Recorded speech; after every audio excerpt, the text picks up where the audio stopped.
Portál pre predávačov v tomto prípade. Každý sa zaregistruje, následne sa prihlási. V tomto prípade predajca má svoj dashboard, kde vidí dokončené kurzy, získané certifikáty a vidí svoje kurzy, ktoré má pridelené.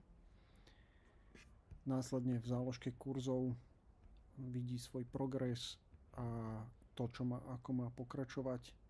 Kurzy sa robia na mieru, aby to bolo našité na každú firmu, každú predajňu podľa potrieb. To znamená, že obsahovo sa to prispôsobuje. Veľmi dôležitý je tento AI asistent, ktorého sa ten dotyčný človek môže pýtať čokoľvek, môže si prehlbovať vedomosti, vrácať sa k vedomostiam a po skončení kurzu samozrejme v praxi sa môže pýtať namiesto manažéra AI asistenta otázky, šetrí sa tým čas. A kurzy sú robené interaktívne, tak aby spĺňali vlastne požiadavky obsahové. Je to rozdelené do modulov. Dajú sa tam vlastne pridávať či už fotografie, videá, prezentácie. Dôležité je to, aby po každom tom module robil obchodník testy a tým vlastne si utvrdzoval tie vedomosti.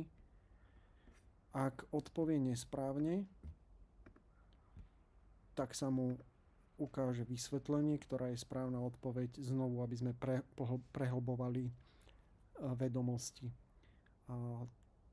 Dôležité je potom pre manažera, aby videl aj koľkokrát robil ten dotyčný obchodník, predajca tieto kurzy. Keď dosiahne 90% zo všetkých kurzov alebo z každého kurzu dostáva certifikáty, ktoré môže vidieť tu.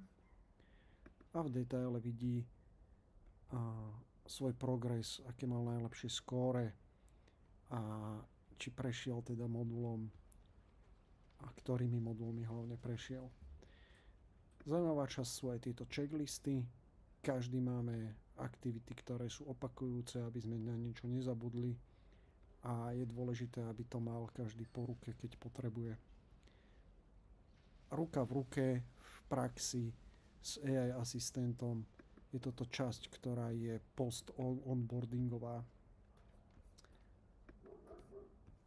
a kontakt na svojho manažéra. To je tak stručne. Dá sa to všetko prispôsobiť potrebám. Samostatný portál má manažér. Ten rozdiel je v tom, že manažér má svoj dashboard, kde vidí svojich pridelených ľudí a v detaile vidí progres a to, čo vlastne má ten jednotlivec dokončené, čo ešte má spraviť. Samozrejme, že tu má aj AI asistenta, ktorého sa môže pýtať na svojich ľudí, koľko mám predajcov, aké kurzy má spraviť testovič, dáva mu tu aj odporúčania.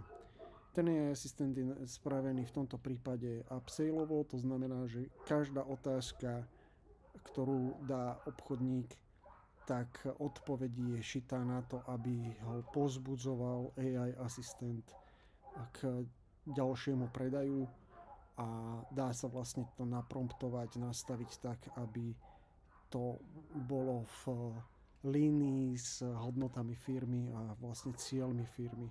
Veľmi dobrý spôsob, ako pracovať s ľuďmi. A ešte si môžeme pozrieť admin. Toto je manažér. Pozrieme si admin. Admin má vlastné rozhranie na správu užívateľov, kde priraďuje role a kde priraďuje manažérov, obchodníkov. To je tak stručne k tomuto školiacomu portálu.